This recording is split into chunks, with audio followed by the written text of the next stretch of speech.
परीक्षा हा प्रत्येकाच्या जीवनातील एक महत्त्वाचा काळ असतो। 10वी आणि 12वी हे तर प्रत्येक विद्यार्थ्यांच्या आयुष्यातील अतिशय महत्त्वाची समजली जाणारी वर्ष। 21 फेब्रुवारीपासून इयत्ता 12वीची परीक्षा सुरू झाली आहे। 29 फेब्रुवारी रोजी 12वीच्या विद्यार्थ्यांचा रसायनशास्त्र विषयाचा पेपर होता।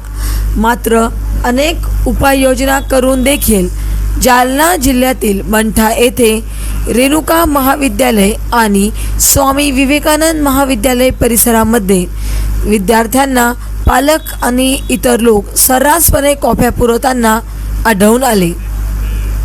महाराष्ट्र वाइब न्यूज प्रतिनिधी गजानन माळकर, मंठा, जिल्हा जालना।